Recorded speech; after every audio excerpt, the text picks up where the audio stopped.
निवेदन है सब हिंदू एक हो जाओ और पत्थर मारने वालों के घर पर बुलडोजर चलवाओ।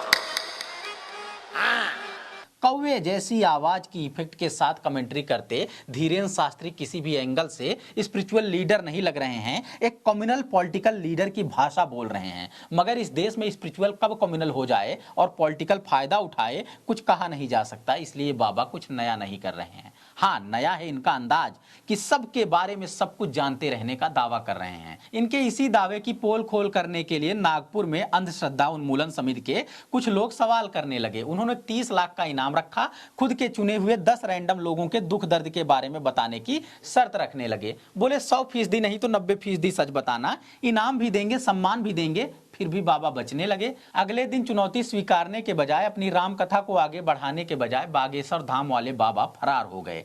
कथा सुनने बैठे थे जो हजारों लोग, उनको बीच मझधार में छोड़कर फरार हो गए। तमाम तरह के बहाने बनाकर बाबा फरार हो गए। बाबा के खिलाफ पुलिस में शिकायत भी कर दी गई है। जब पता चला शर्त सुनकर अंतर्यामी फरार हो गए।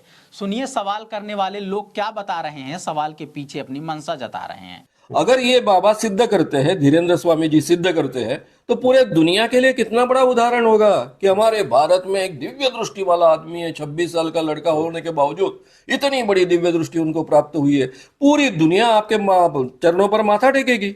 नागपुर की लोकल मीडिया वाले कथा स्थल की वीडियो दिखा रहे हैं। बीच में स्थगित कर दी गई थी जो राम कथा, वहां से एक सन्नाटा दिखा रहे हैं। कोई भी बाबा या कथावाचक अगर राम कथा कह रहा है तो उसकी धार्मिक आजादी है, जिसका हम सभी को सम्मान करना चाहिए। हाँ, किसी भी वर्ग के खिलाफ कुछ भी आपत्तिजनक कह रहा है फिर हर संभव विरोध करना चाहिए। और अगर शक है कि झूठ दुष्प्रचार के दम पर पाखंड फैला रहा है तो फिर क्या करना चाहिए? सच जानने संबंधी अपने अधिकार का इस्तेमाल करना चाहिए और सामने वाले को साबित करने का भी अधिकार देना चाहिए। मगर साबित करे भी क्या? पाखंड और ढोंग की कमाई खाने वाले, लाखों लोगों को मूर्ख बनाने वाले, आध्यात्म की जगह नफरत फैलाने वाले इसलिए मौका देखकर फरार हो जाते हैं। जाल में फंसे हुए लोग इन्हें जादूगर समझते हैं और कथित चमत्कार पर मोहित हो जाते हैं। हर वो काम करते हैं जो कुछ उनके पूज्य बाबा बताते हैं।